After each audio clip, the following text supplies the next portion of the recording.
Alhamdulillahi ala ihsanih wa syukru lahu ala taufiqih wa amtinanih wa asyhadu an la ilaha illallah wahdahu la syarika lahu ta'ziman li sya'nih wa asyhadu anna Muhammadan abduhu wa rasuluh ad-da'i ila ridwanih wal hadi ila ihsanih sallallahu alaihi wa ala alihi wa ashabihi wa awanih wa sallama tasliman katsira.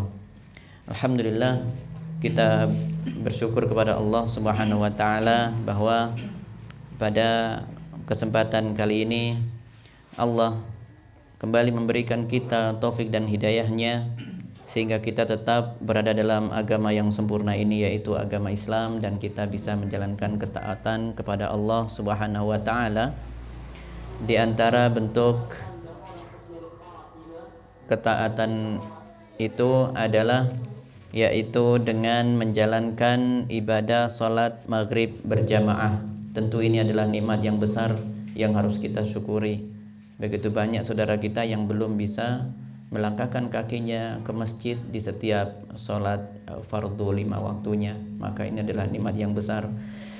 Dan untuk insyaallah pada malam hari ini setelah sholat maghrib kita nanti akan menunggu datangnya waktu isya dengan mengisi melalui kegiatan bermajelis ilmu. Insyaallah kita akan kembali melanjutkan pembahasan kita tentang surat An-Naba.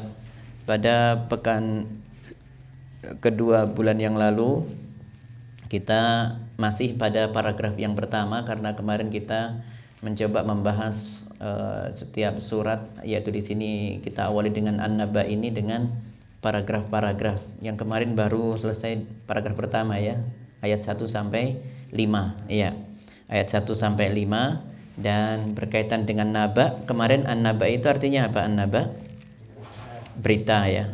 Berita saja ya. Adapun berita besarnya itu di ayat kedua. An-naba al-azim. Azim itu besar ya, maka berita yang besar itu adalah an-naba al-azim. Adapun bahasan kita an-naba cukup dengan berita. Naam. Sebuah berita begitu ya. Dan di sini pada ayat atau paragraf yang pertama ini kemarin kita menyebutkan bahwa ayat ini ditujukan kepada siapa? Kepada orang-orang musyrik di Mekah. Naam, orang-orang musyrik di Mekah. Berarti saat itu berada pada fase Mekah ya, masih 13 tahun pertama di kota Mekah. Nabi sallallahu alaihi wasallam mendakwahkan Islam pertama kali 13 tahun di kota Mekah. Dan ini ditujukan kepada mereka. Kenapa ditujukan kepada mereka? Karena mereka tidak mengimani tentang hari akhir ya. Mereka tidak mau mengimani ya, tidak mau mengimani dengan adanya hari akhir, karena konsekuensinya adalah kalau mengimani ada hari akhir, mereka nanti akan dihisab. Mereka tidak mau dihisab itu. Ya, pembahasannya di situ, dan disebutkan dalam ayat ini amma yatasaalun, apa yang mereka saling bertanya-tanya di dalamnya, anin naba'il azim, yaitu tentang berita yang besar, alladzi hum fihi mukhtalifun, yang mereka itu di dalamnya saling berselisih. Saya akan menerjemahkan berkata, mungkin berbeda dengan yang di Al-Quran ya, karena di sana sudah disusun. Saya mencoba menerjemahkan berkata nanti ya. Alladzi hum fihi mukhtalifun, yang mana yang mereka itu di dalamnya mukhtalifun, berselisih. Kalla saya'lamun, ya, sekali-kali tidak. Kalla itu sekali-kali tidak. Saya'lamun, mereka nanti akan mengetahui. Summa kalla saya'lamun, kemudian sekali-kali tidak, mereka nanti akan mengetahui, yakni mereka akan menyadari ketika di hari kiamat ternyata mereka mendapatkan apa yang dijanjikan oleh Allah berupa berita besar ini yang mereka mengingkarinya. Nah, itu kemarin kita membahas ini. Sekarang kita masuk ke paragraf yang kedua. Nah, fadhal dibacakan ayat 6 sampai 16. Nah. A'udzu billahi minasy syaithanir rajim. Bismillahirrahmanirrahim. Alam naj'alil arda mihada wal jibala autada wa khalaqnakum azwaja waj'alna nawmakum subata waj'alna al-laila libasa waj'alna an-nahara ma'asha وبنينا فوقكم سبعا شدادا وجعلنا سراجا وهاجا وأنزلنا من المعصرات ماء ثجاجا لنخرج به حبا ونباتا wajannatin alfafa. Alhamdulillah. Baik, di ayat yang ke-6 ini disebutkan alam naj'alil arda mihada.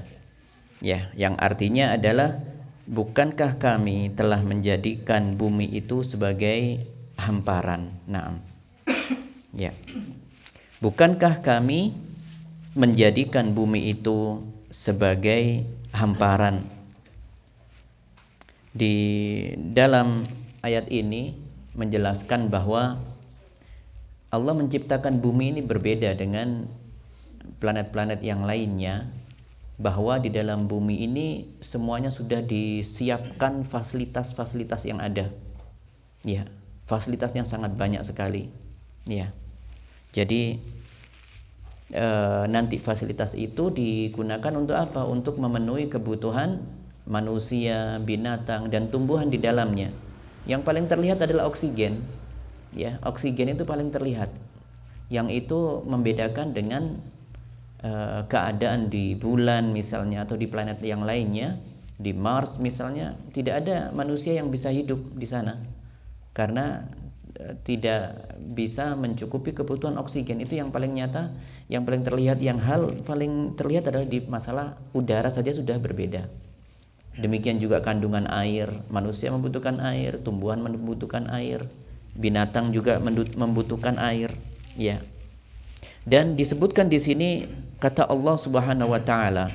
Ini di ayat ini ingin menunjukkan bahwasanya ini loh, aku sudah menyiapkan seluruh apa yang ada di bumi ini untuk kalian, untuk manusia semuanya, ya.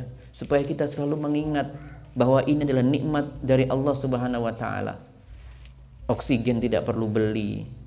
Ya, semuanya mudah dengan dihirup, tidak ada kemudian kita jatah dalam berapa menit berapa kadar oksigen yang boleh kita hirup, tidak ada. Subhanallah, bebas.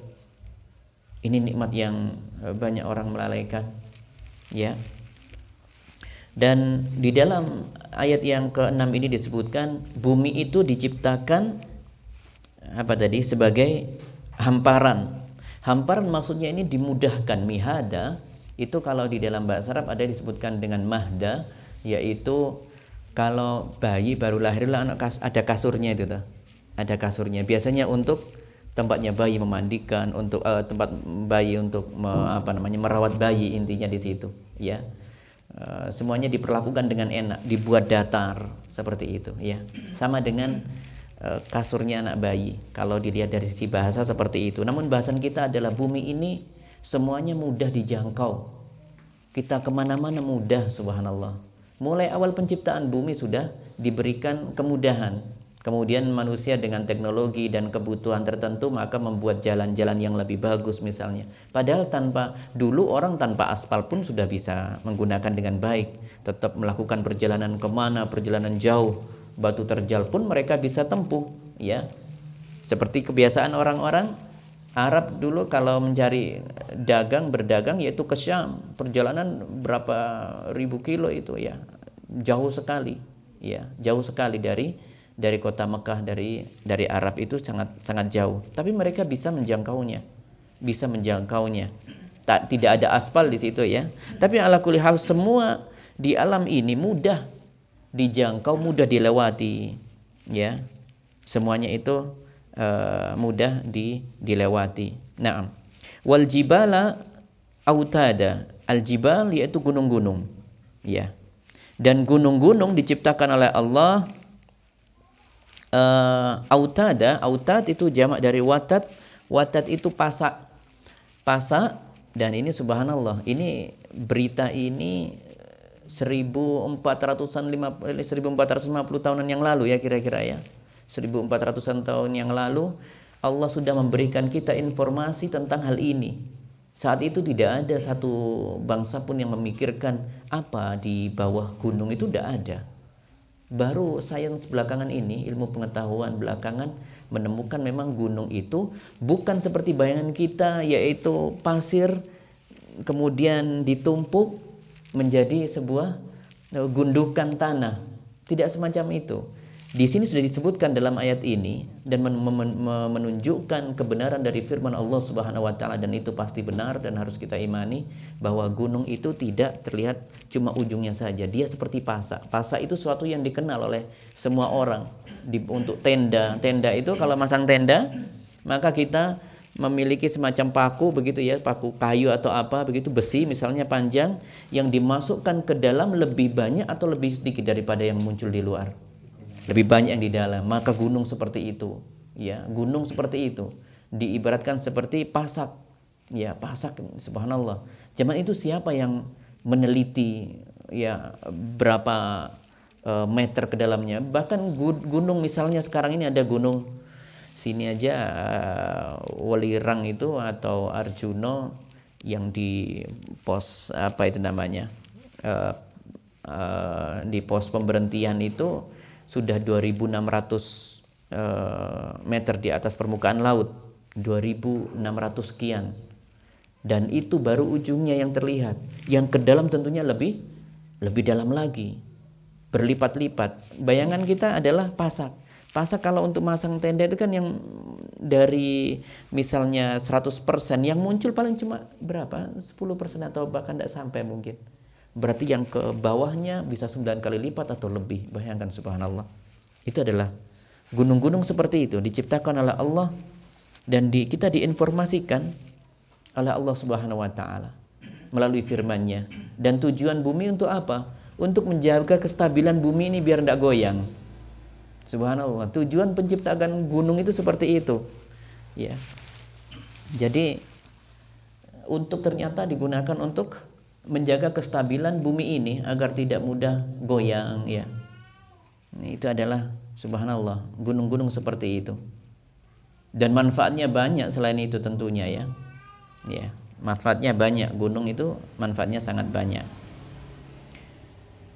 Kemudian ayat berikutnya adalah wa khalaqnakum azwajan, dan kami menjadikan kalian apa itu? Berpasang-pasangan, ya. Berpasang-pasangan. Ya. Untuk manusia ada laki-laki, ada perempuan, ya. Dan dulu makanya Nabi Adam, ini hal yang sering kita dengarkan di waktu khutbah Jumat.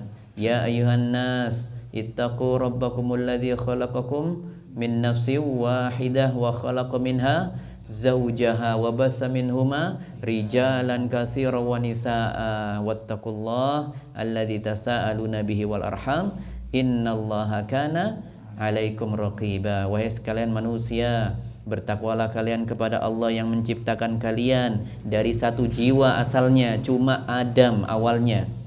Wa khalaqa minha zaujaha, kemudian Allah menciptakan apa? Pendamping untuk Adam, yaitu siapa? Hawa. Naam, wa basta minhuma rijalan katsira, sehingga dengan penciptaan dua pasangan ini, manusia yang pertama ini, kemudian terciptalah atau terlahirlah laki-laki dan perempuan semakin banyak dan semakin banyak seperti sekarang, ya. Nah, seperti sekarang ini. Dan itu diciptakannya perempuan untuk laki-laki tentunya untuk memberikan ketenangan, ya. Diciptakan, digunakan untuk menjadi penyeimbang, untuk ketenangan dari laki-laki.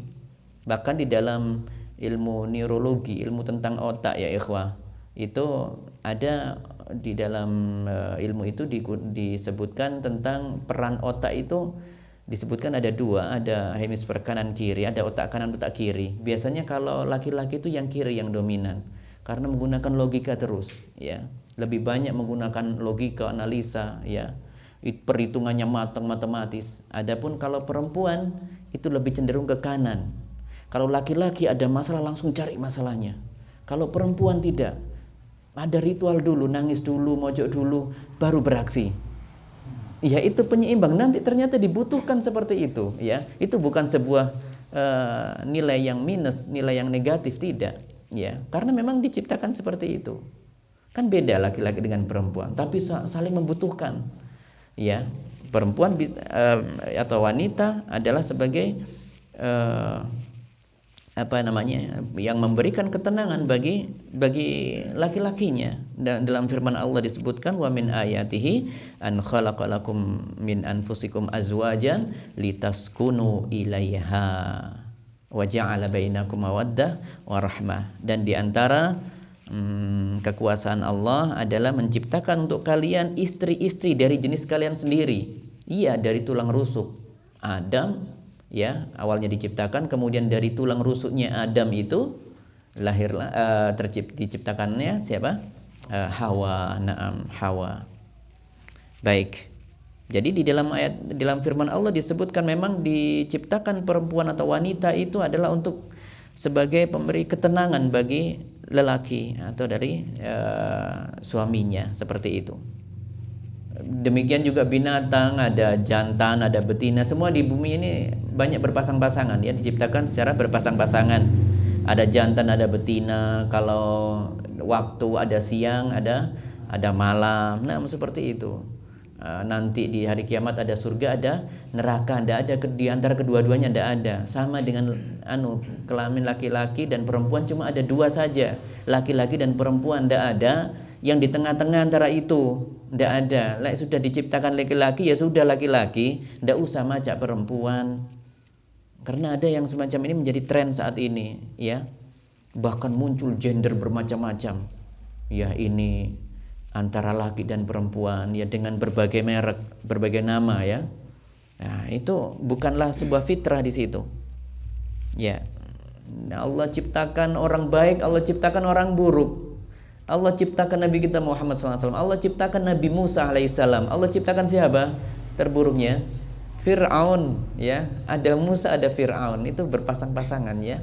Seperti itu. Ya, sama di zamannya Nabi, ada Nabi Muhammad SAW, ada Abu Jahal, ya. Seperti itu. Nanti juga ditemukan ada malaikat, ada iblis, ya, seperti itulah.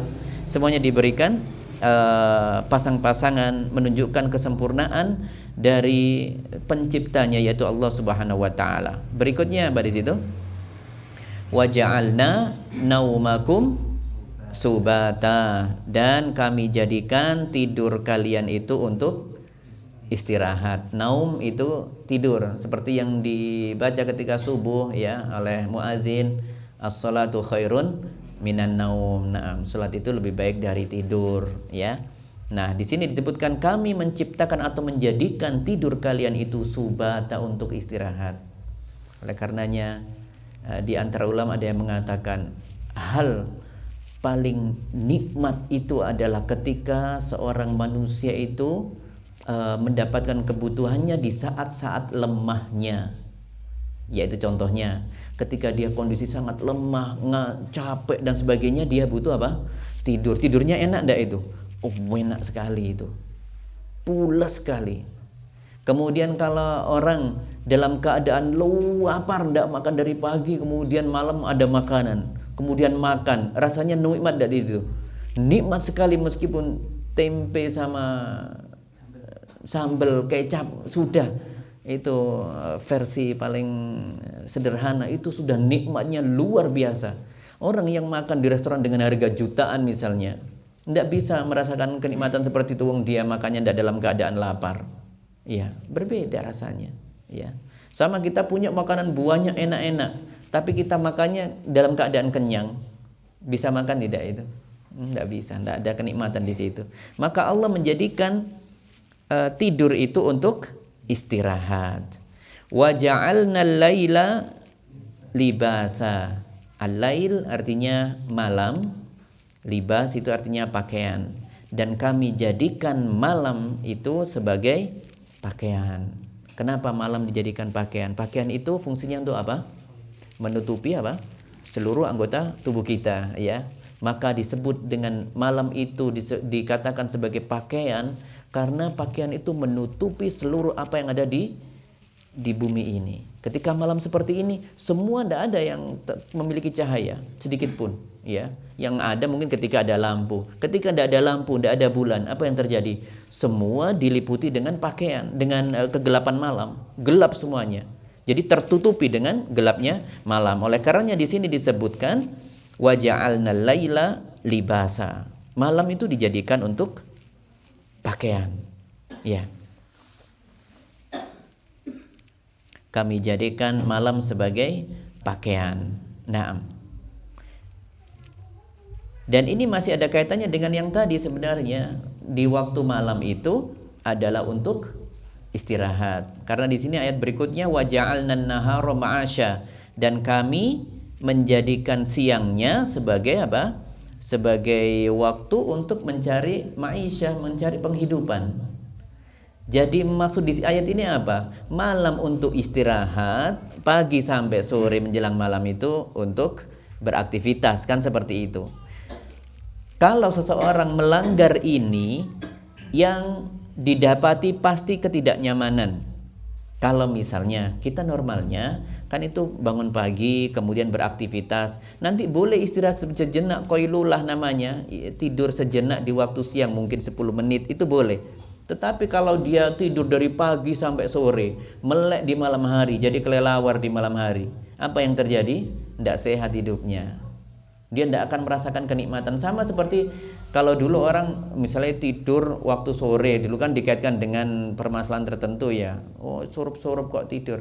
Sebenarnya permasalahannya bukan itu. Sore bukan waktunya untuk tidur, belum. Nanti tidur itu di waktu malam karena Allah sudah menentukan itu. Tetapi biasanya orang nenek-nenek kita dulu mengkaitkan dengan sesuatu. Nanti tidur di surup-surup nanti seperti ini loh, ya. Tidur di pagi hari seperti ini loh, ya. Biasanya dikaitkan dengan sesuatu yang mereka yakini, ya. Padahal sebenarnya ini berkaitan dengan apa? Dengan sistem atau aturan yang sudah ditentukan oleh Allah Subhanahu wa taala. Allah sudah menentukan malam tidur, pagi kerja. Jadi sepanjang siang sampai sore itu waktunya kerja. Sore istirahat sejenak, kemudian nanti baru tidur di malam hari. Maka malam hari itu waktunya tidur, tidak usah digunakan untuk melakukan hal-hal yang lain, ya. Untuk melekan. Kalau sudah melekan, subhanallah, nanti terganggu, tidak akan nyaman. Oh iya, saya sudah biasa kok. Nanti itu pasti ada konsekuensinya. Karena di luar apa? Di luar aturan dari Allah Subhanahu wa taala. Seluruh yang keluar dari aturan Allah pasti akan ada dampaknya, pasti. Jadi ini adalah Allah menjadikan malam untuk istirahat, siangnya bekerja, ya, bukan dibalik. Ya, maka tentu ini saya menasihatkan kepada mungkin yang ada di di siaran live atau nanti yang melihat rekaman ini, ya. Terutama bagi para mahasiswa, ya. Banyak di antara mereka yang seperti itu, ya. Jadi malam itu dibuat begadang terus, entah nonton bola, entah ngobrol ke sana kemari, sampai subuh pun tidak ke masjid. Kemudian baru tidur ketika matahari terbit. Subhanallah, takut dengan matahari rupanya. Takut berubah nanti, ya, tidak jadi manusia. Iya, baru ketika sudah ada matahari tidur, kemudian tidak kuliah akhirnya, seperti itu. Maka mungkin di antara orang tua yang ada putranya kuliah tetap diberi nasihat, ya. Jadi ini yang terjadi di kalangan teman-teman mahasiswa itu seperti itu. Ada yang digunakan untuk main PS sampai pagi, subhanallah. Nah, maka itu tidaklah baik, harus dinasihati. Nah, kita lanjutkan wa ja'alna an-nahara ma'asya. Wa banaina fawqakum sab'an shidada. Dan kami bangun di atas kalian 7 buah langit yang kokoh. Ya, di dalam hadis Ibnu Abbas menyebutkan bahwasanya langit kita ini ada 7 lapis. Langit pertama, langit kedua, 3, 4, 5, 6, 7. Nanti di atasnya ada arsy, ya, ada air, kemudian ada arsy, kemudian ada kursi Allah juga ada di situ. Nah, tapi bahasan kita adalah nanti di sana disebutkan Ibnu Abbas, jarak satu langit dengan langit berikutnya itu adalah 500 tahun perjalanan. 500 tahun perjalanan, ya. Bahkan disebutkan ada burung kalau terbang 500 tahun itu baru nyampe ke langit pertama, itu baru ketahuan. Tapi kita jamaah sampai sekarang loh ya, ahli antariksa misalnya, ilmuwan antariksa, sudah ada yang menemukan batasan langit itu dari ujung mana ke mana? Belum ada sampai sekarang. Mana sih ujung langit pertama? Ya, itu belum ada. Sedangkan yang bintang-bintang yang ada, yang planet-planet yang teramati ini, semuanya itu adalah hiasan di langit yang pertama saja. Semua itu adalah hiasan di langit yang pertama. Kata Allah Subhanahu wa taala dalam firman-Nya, "Inna zayyana as-samaa'a ad-dunya bizinatinil kawakib." Sesungguhnya kami hiasi langit itu, langit dunia ya, baru langit dunia itu dengan apa? Dengan perhiasan bintang-bintang. Ada planet, matahari, semua masih di langit pertama itu. Ya. Itu belum ada yang menjangkaunya. Dalam firman yang lain disebutkan, walaqad zayyana as-samaa'a ad-dunya bimasabiha wa ja'alnaha rujuman lisyayatin. Surat Al-Mulk yang sering dibaca ini ya. Sesungguhnya kami hiasi langit dunia itu dengan bintang-bintang, dengan masabih ya. Wa ja'alnaha rujuman lisyayatin, dan kami jadikan bintang-bintang itu untuk apa? Untuk api yang menyambar setan, karena para setan itu dari golongan jin itu dulu itu sering ini menguping berita dari langit, dan mereka dulu duduk di sana mendengarkan, menguping berita dari langit nanti apa yang terjadi ya. Kemudian semenjak itu sudah dijaga ketat ya, Allah kemudian menutup celah semuanya, maka tidak ada lagi yang bisa melakukan itu. Ya, itu diungkapkan oleh jin yang tobat dulu. Wa kunna naq'udu maq'ida fis sam'i faman yastami'il an yajid lahu shihaban rasada, di dalam surat Jin. Waktu Nabi Muhammad SAW di tengah padang pasir itu, tiba-tiba ada sekelompok jin datang karena mendengar lantunan bacaan Al-Quran dari Nabi Sallallahu Alaihi Wasallam, dan mereka itu adalah jin-jin yang bertobat dan bercerita di situ. Kunna, dulu kami itu naq'udu fis sama, dulu kami duduk di langit sana itu ya. Ada kami tempat duduknya di sana ya, dan kami mendengarkan berita-berita di langit. Tapi sekarang faman yastami'il an yajid lahu shihaban rasada. Kalau sekarang ada yang mencoba seperti itu, maka nanti akan dilempar dengan bintang-bintang yang ini menjadikan mereka terbakar. Mereka dibakar dengan bintang-bintang itu. Fungsi bintang-bintang di langit itu untuk apa? Untuk itu, untuk melempari jin-jin yang mencari berita itu. Tidak akan ada yang bisa, karena mereka dari bawah ke langit itu saling bergandengan untuk bisa sampai ke sana dan menyampaikan berita dari mulut ke mulut. Tapi itu sudah tidak terjadi, sebagaimana pengakuan dari para jin yang mendatangi Nabi Muhammad SAW. Oleh karenanya ya, itulah yang dijadikan oleh orang-orang yang mengetahui hal yang gaib seperti orang dukun itu, mereka mengaku mendapatkan dari bisikan jin, padahal jin itu sudah dilempari dengan bintang-bintang itu dan terputus di tengah, bahkan di awal sudah terputus, tidak tersampaikan kepada yang di bawahnya, sehingga beritanya yang di bawah itu dusta semuanya. Jadi yang diterima oleh para dukun itu adalah berita yang dusta dari jin-jin mereka. Ya, seperti itu. Nah, dan subhanallah, Allah menciptakan dari sekian lama ini pernah terjadi benturan antara bulan senggolan sama matahari? Ya tidak pernah. Iya, subhanallah.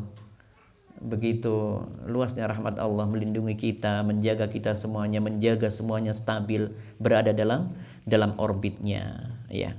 Maka ini adalah ingin ditunjukkan oleh Allah, ini loh yang aku lakukan begitu ya. Di antaranya adalah ini. Wa ja'alna sirajan wahaja, dan kami jadikan pelita itu yang amat terang, yaitu matahari, ya. Wa ja'alna sirajan. Nah, kami jadikan pelita, ya. Wahajan, ya, sesuatu yang sangat terang, yaitu matahari. Bagaimana jadinya kalau bumi tidak ada matahari? Subhanallah. Ini nikmat yang besar sekali, ya. Matahari itu memberikan pengaruh yang besar kepada kehidupan manusia, kehidupan tumbuh-tumbuhan, semuanya bisa hijau. Itu kalau tumbuhan hijau itu kan tidak bisa hijau kalau tidak ada matahari. Oh, tulis lah dulu, klorofil atau apa, saya tidak tahu, ya, saya lupa.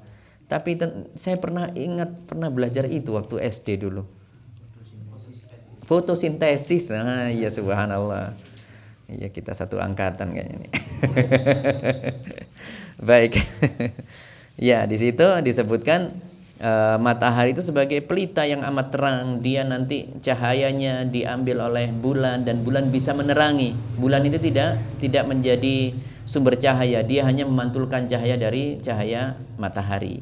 Nah, di situ. Berikutnya ayat apa ini? Wa anzalna minal mu'sirati ma'an sajjaja. Dan kami turunkan dari awan, ya. Mu'sirat itu sama dengan sahab, teman, bedanya mu'sirat itu ini awan yang warnanya hitam. Ada yang warna putih, itu awan itu. Ini mu'sirat itu yang sudah warnanya hitam. Kalau mau hujan itu mendung, ya, mendung. Ya, jadi sudah ada kandungan airnya di sana. Itu tuh namanya mu'sirat. Kalau awan biasa namanya sahab. Nah, di sini disebutkan, jadi saya ulangi, ada istilah as-sahab itu awan secara umum. Kalau di sini mu'sirat itu adalah awan yang sudah berwarna hitam, ya, yaitu mendung. Nah, wa anzalna minal mu'sirati ma'an sajjaja, dan kami turunkan dari awan yang hitam itu ma'an sajjaja, air yang berlimpah, air yang banyak sekali yang tercurah, yaitu air hujan, ya, air hujan. Subhanallah. Air hujan ini sangat memberikan manfaat kepada kita semuanya, dan semua itu sudah ditentukan kadarnya. Allah menggerakkan, mengutus malaikatnya untuk hujan di daerah ini, ya. Ada yang tidak dapat hujan sampai saat ini juga ada. Terkadang di Malang kota hujan, di sini tidak, ya. Maka itu sudah diatur oleh Allah Subhanahu wa taala.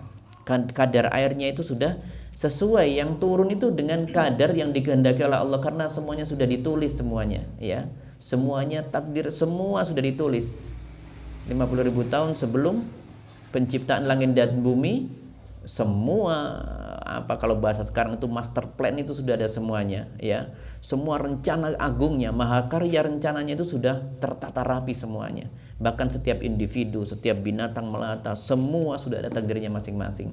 Usianya berapa, rizkinya seperti apa, ya.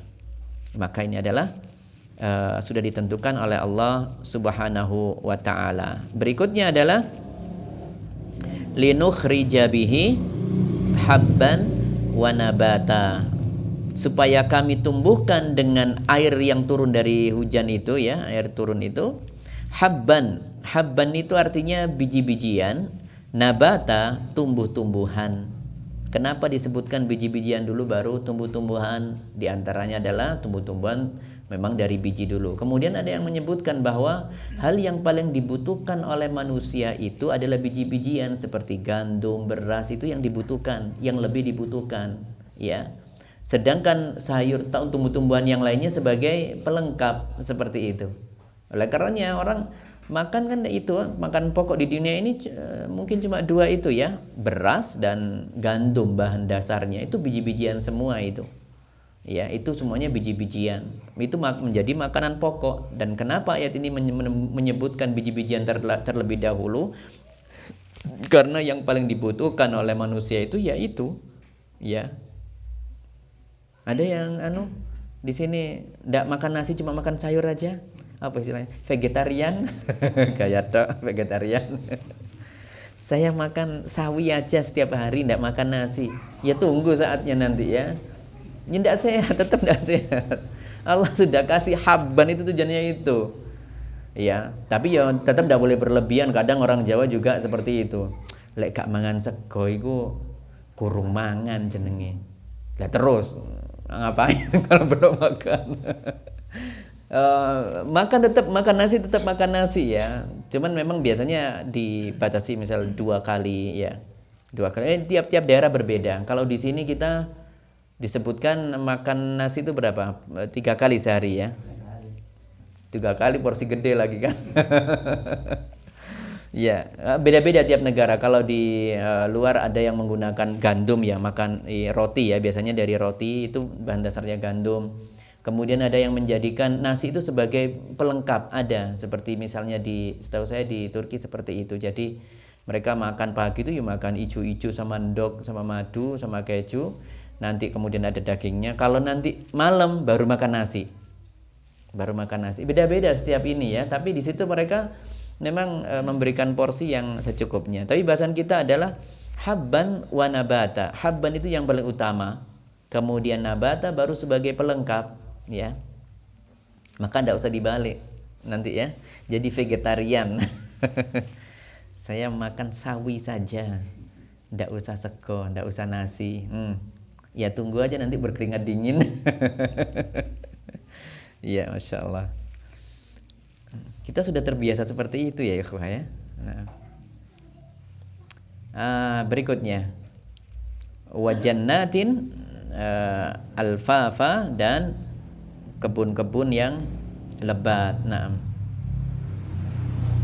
kalau ini tidak perlu dijelaskan ya, semua masalah kebun-kebun mau ditanami mau tidak, lihatlah gunung, lihatlah yang ada di hutan, itu semuanya tumbuh, tidak usah dirawat, tumbuh ya.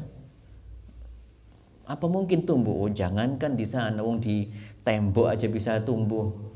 Tumbuhan ya bisa ya? Oh, bisa sekali, sampai bahkan ngerusak kan seperti itu. Di atas genteng, wah ada ya. Kok di tanah? Oh, jangan di tanah, di tempat yang beton itu loh ada anunya. Tumbuhan bisa tumbuh. Kuasa Allah Subhanahu wa taala. Ayat ini, paragraf ini tadi ingin menyeriatkan kepada kita semuanya, terutama kepada orang-orang kafir Quraisy yang tidak mengimani tentang hari kebangkitan itu. Allah menunjukkan kuasanya. Ini loh sudah aku ciptakan semuanya untuk kalian. Seperti itu. Kalau untuk menciptakan bumi, memudahkan untuk semuanya kalian, aku mudahkan untuk kalian sebagai hamparan. Kemudian aku ciptakan siang dan malam bergantian untuk istirahat kalau malam, untuk siang untuk bekerja, mencari rizki, untuk bertani, untuk berdagang dan sebagainya. Itu di siang hari. Kemudian Allah juga menjadikan apa itu tadi, menciptakan air hujan, menciptakan matahari ya, bersinar, menyinari bumi ini. Kemudian biji-biji dan tumbuhan bisa tumbuh, kebun semuanya, ladang semuanya terpenuhi semuanya. Siapa yang berbuat itu? Itu aku. Itu kata Allah seperti itu, ingin menunjukkan bahwasanya ini loh aku yang menciptakan itu semuanya dan menjadikan itu semuanya terjadi. Terus kamu kok nggak beriman? Aku mengatakan kepada kalian, nanti akan ada hari kiamat. Itu intinya. Jadi paragraf ini menunjukkan ingin menunjukkan kuasa Allah kepada orang-orang Bani Israel, orang-orang kafir Quraisy ya, orang-orang kafir Quraisy. Kalau semua itu sudah aku ciptakan, lah kalau membangkitkan kalian dari mati ya tentu lebih bisa lagi ya, tentu lebih bisa lagi. Wong tempat hidupnya kalian sebelum kalian ada sudah diciptakan oleh Allah Subhanahu wa taala. Ya, maka paragraf ini berkaitan dengan itu. Masih ada waktu enggak? Berapa menit ini? 5 menit? 10? 10 ya? Oh, alhamdulillah. Kita lanjutkan ya paragraf 3 ya. Sedikit aja. Nah, ayat berikutnya berapa? 17 sampai 20 ya. 17 sampai 20. Nah, silakan dibaca. A'udzu billahi minasyaitonir rajim. Bismillahirrahmanirrahim. Inna yawmal fasli kana miqata.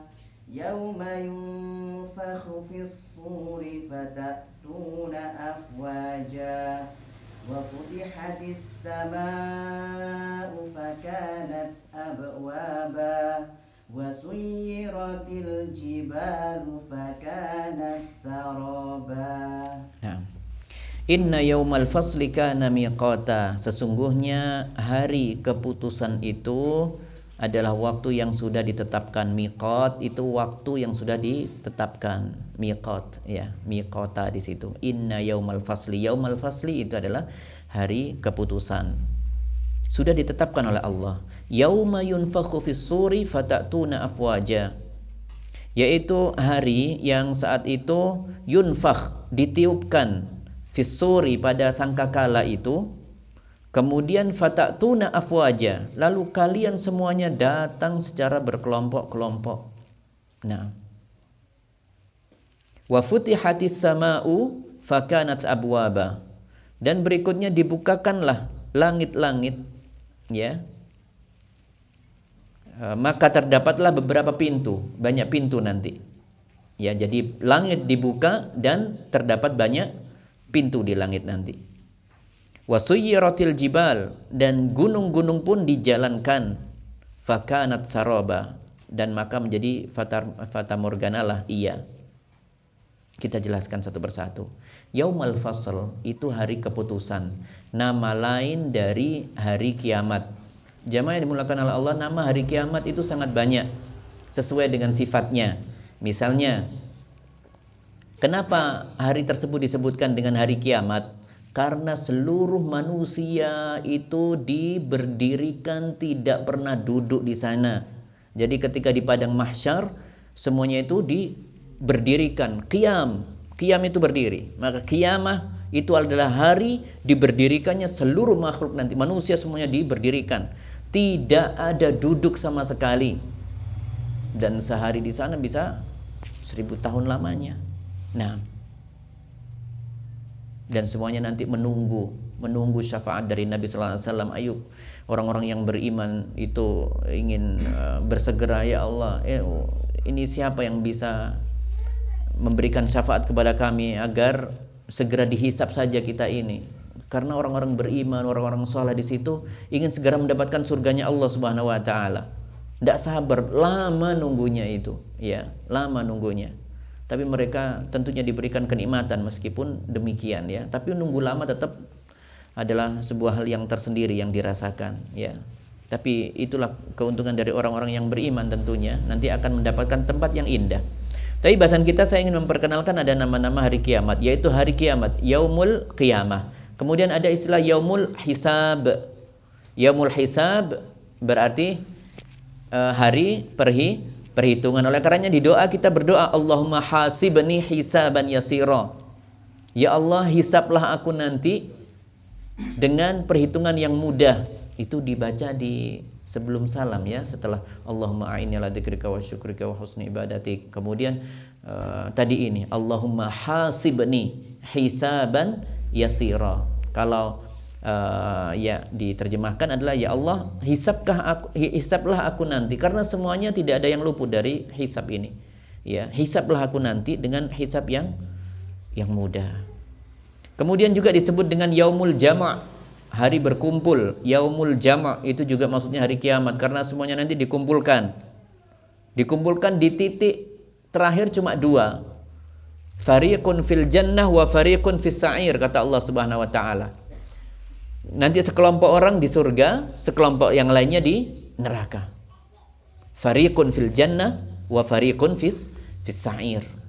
Nah, maka disebut dengan yaumul jama'. Adapun tadi yaumul qiyamah disebutkan tadi, kenapa yaumul qiyamah? Karena semuanya diberdirikan. Yauma yaqumun nasu lirabbil alamin, ya, ayat yang sering kita dengar situ di Al-Mutaffifin. Yauma yaqumun nasu lirabbil alamin, semua manusia akan berdiri di hadapan Rabbnya, semuanya berdiri, yaitu di padang mahsyar itu, ya, menunggu kedatangan Allah, ya, menunggu dihisab oleh Allah. Mereka berdiri. Kemudian nanti disebut dengan yaumul mahsyar, juga demikian. Yaumul mahsyar juga sama dengan yaumul jama', cuman ini dikumpulkan di padang mahsyar. Ada nama yang lain yaitu al-qari'ah dan seterusnya, ya. Tapi ala kulli hal di sini hari tadi apa kita ini? Yaumul fasl, hari apa tadi? Hari fasl, hari keputusan. Itu diputuskan mana orang-orang yang baik, mana orang-orang yang tidak, mana orang yang beriman, mana orang yang kufur di situ. Semua dipisahkan dengan jelas di situ, ya. Dipisahkan oleh Allah. Jadi diputuskan nanti. Siapa ini yang di dunia ketika banyak mengisi waktunya dengan amalan-amalan baik, menghormati tetangga, mudah senyum, mengucapkan salam dengan saudaranya, dengan tetangganya. Siapa yang tidak? Semuanya akan dihisab oleh Allah Subhanahu wa taala. Dan kiamat itu, kalau sudah datang hari kiamat, maka seluruh atribut kedudukan, jabatan, harta sudah tidak ada fungsinya lagi. Orang yang paling berkuasa, pernah berkuasa di dunia, meskipun itu berperiode-periode lamanya selama hidupnya mungkin jadi penguasa, nanti di sana sudah tidak menjadi apa-apa. Semua itu dilepaskan. Jubah jabatan itu semuanya dilepaskan. Karena satu-satunya raja di situ adalah Allah Subhanahu wa taala, dan itu yang kita ikrarkan di setiap rakaat kita. Maliki yaumiddin, ya. Yaitu Allah itu adalah sang raja yang memiliki atau yang menguasai hari kiamat.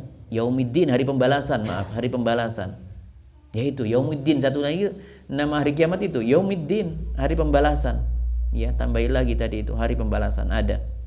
Ya. Bahkan dulu pernah disebutkan dalam riwayat Bukhari, ada seorang Yahudi datang kepada Nabi sallallahu alaihi wasallam dan berkata, "Wahai Muhammad," ini kebiasaan orang Yahudi seperti itu. Manggil Nabi itu tidak pernah ada enaknya. Panggil langsung, Muhammad," gitu. Tidak manggil Nabi, Nabiullah kayak ya Rasulullah, tidak mau mereka itu. Sama dengan orang Badui, ya. Itu orang Yahudi ada yang datang dan dikatakan sebenarnya dia adalah seorang ahli agama. Tapi mereka tidak mengimani dengan Nabi Muhammad sallallahu alaihi wasallam. Saat itu berkata, "Wahai Muhammad, innallaha yumsikus samawati ala isba'." Nanti Allah akan memegang langit-langit semuanya ada di jari-jarinya. Wal ardina ala isba', ya isba'. Dan seluruh bumi juga di atas jarinya. Wal jibal ala isba', semuanya ada di jarinya. Gunung-gunung, wasyajar, pohon-pohon, dan seluruh makhluk yang di dalamnya ada di dalam di genggaman Allah Subhanahu wa taala. Dan kemudian Allah nanti berkata, "Anal Malik," aku raja di raja. Aku adalah raja segala raja. Istilah kita itu raja di raja. Maka tidak boleh orang disebut dengan raja di raja, tidak boleh. Karena raja segala raja itu hanya Allah Subhanahu wa taala. Di sini orang Yahudi mengimani masalah ini. Nanti semuanya ada di tangan Allah, di jari-jari Allah semuanya.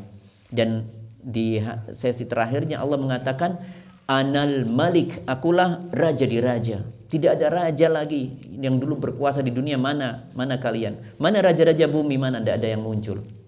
Kemudian Nabi mendengar ini apa? Fadhahika Rasulullah SAW. Nabi tertawa.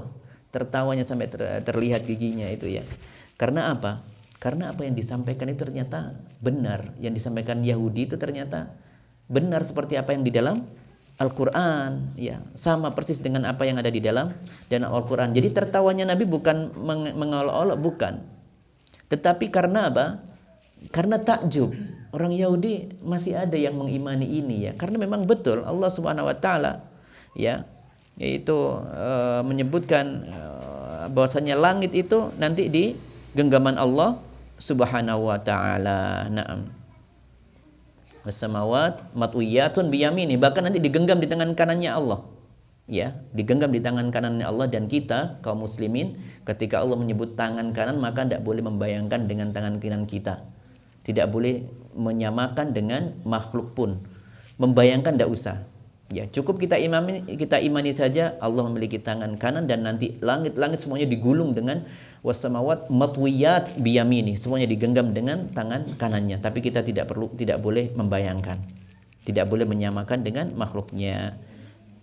Naam. Gimana itu adalnya? Laisa kamitslihi syai'. Naam. Tidak ada yang sama dengan Allah Subhanahu wa taala. Tidak boleh disamakan ya. Allah basir, maha melihat, kemudian membayangkan matanya Allah. Tidak boleh. Ya, tidak boleh. Ya, kita cukup mengimani saja dan berhenti di situ. Ya, kemudian berikutnya adalah tadi apa ini? Yauma yunfakhu fis suri fatatuna afwaja. Pada waktu itu ditiupkan sangkakala. Yang meniupkan ada yang menyebutkan di antara ulama adalah malaikat Israfil. Dan nanti peniupannya kalau di dalam Al-Quran, di dalam surat Az-Zumar, maka ditiup 2 kali. Dalam firman-Nya Allah Subhanahu wa taala mengatakan wa nufikha fis suri fasa'iqa man fis samawati wa man fil ard illa man sya'allah.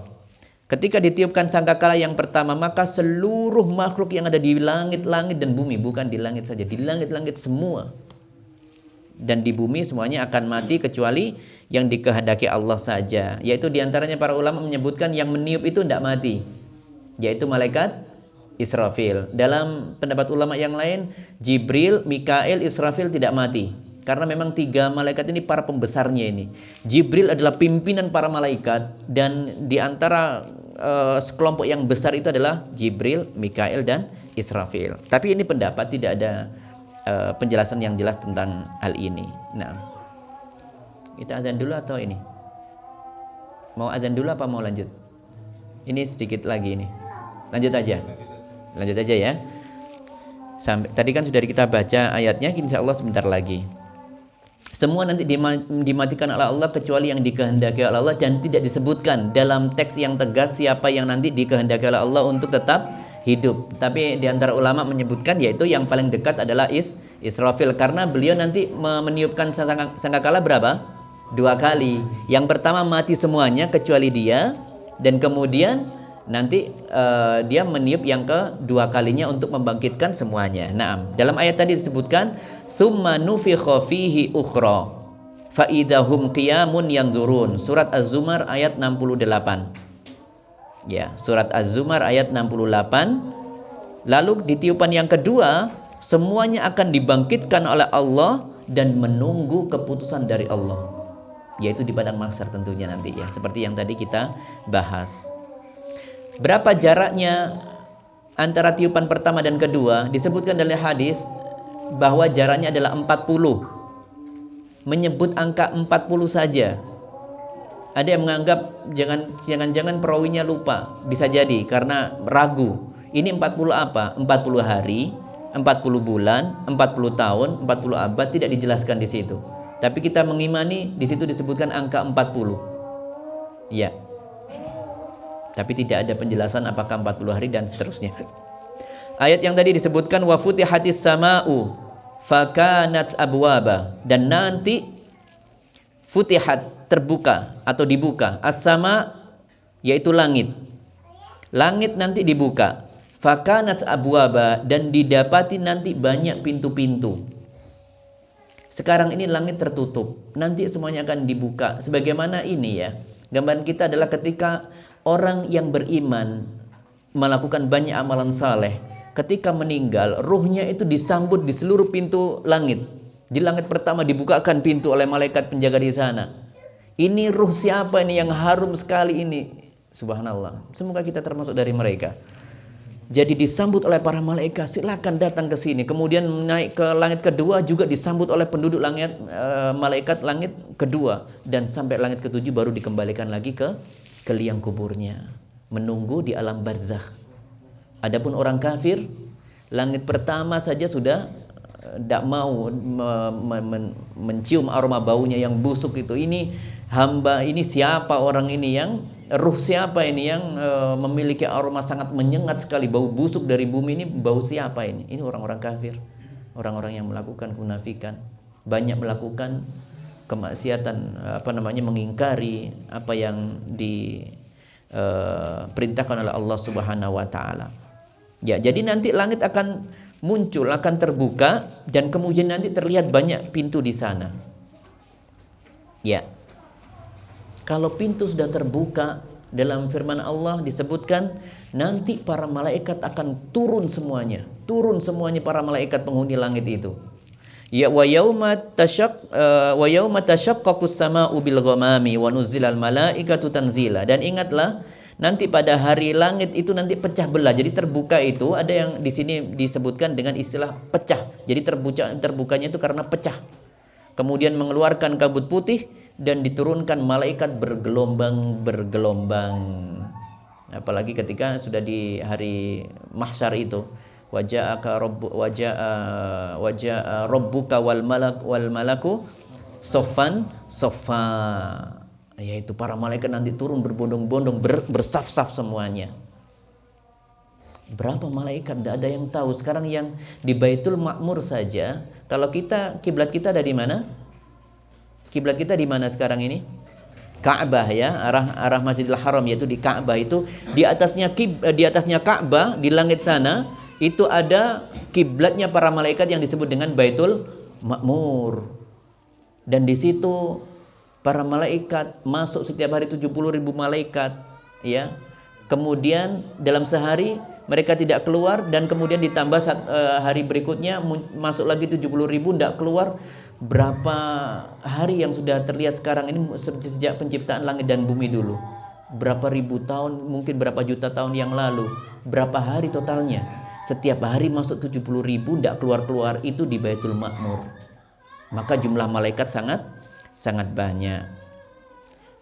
Dan nanti akan terbuka. Yang terbuka di situ lebih disebutkan wansyaqqatis sama, yaitu langit itu terbelah, pecah. Nah, nanti kita akan bahas untuk hari kiamat lebih detail, karena di sini banyak membicarakan tentang itu. Wasuyiratil jibalu fakanat saroba. Wasuyirat itu dijalankan, ya. Suyirat itu artinya dijalankan. Al jibal, gunung-gunung. Fakanat saroba, dan nanti akan apa itu? Fakanat saroba, dan dia nanti akan hancur, ya, menjadi fata morgana, hancur lebur semuanya. Jadi kisahnya di gunung itu nanti, ya, gunung tersebut nanti akan diangkat dulu, kemudian dibuat berjalan, lalu dihancurkan seperti debu, butiran-butiran debu, ya, seperti butiran debu. Sebagaimana dalam surat Thaha disebutkan, wa yas'alunaka 'anil jibal faqul yansifuha rabbi nasfa, ya. Mereka tanya waktu itu, bertanya-tanya gimana gunung-gunung? Oh, semuanya nanti akan dihancurkan sehancur-hancurnya oleh Allah Subhanahu wa taala. Tidak ada satupun gunung yang tersisa di hari kiamat nanti. Semuanya akan diangkat, dijalankan, tabrakkan, semuanya hancur, lebur menjadi seperti butiran debu. Hadza wallahu a'lam bissawab.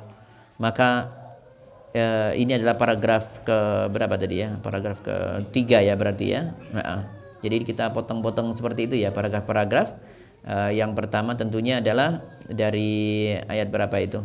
Ayat 5 ya, 1 sampai 5. Amma yatasaalun 'anin naba'il 'azim. Terus alladzihum fihi mukhtalifun kalla sayalamun summa kalla sayalamun. Adapun yang berikutnya di paragraf yang kedua adalah alam naj'alil arda mihada wal jibala autada sampai wa jannatin alfafa. Adapun yang terakhir ini adalah dari ayat 17, inna yaumal fasli kana miqata yauma yunfakhu fis suri fatatuna afwaja wa futihatis sama fakanat abwaba wa suyiratil jibal fakanat saraba. Ya. Ya, semoga ini bermanfaat. Berarti tinggal beberapa paragraf lagi insyaallah. Ya. Jadi di antara apa namanya? Hal yang perlu kita imani memang adalah bahwa hari kiamat itu pasti terjadi, dan itu menjadi rukun iman ya bagi kita semuanya.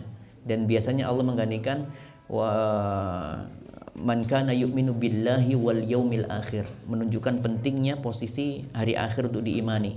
Karena hari akhir itu sangat mudah mengingatkan kita nanti akan kembali ke sana, pilihannya hanya 2, neraka atau surga. Faman zuhziha wa man zuhziha 'anil nar faqad wa man zuhziha 'anil nar wa udkhilal jannah faqad faza. Barang siapa yang nanti dimasukkan ke dikeluarkan dari neraka, tidak dimasukkan ke neraka tapi dimasukkan ke surganya Allah, maka dia adalah orang-orang yang mendapatkan kemenangan. Semoga Allah membimbing kita semuanya sehingga menjadi ahli surganya. Amin ya rabbal alamin. Kita tutup dengan kafaratul majlis. Subhanakallahumma hamdika asyhadu an la ilaha illa anta astaghfiruka wa atubu ilaik.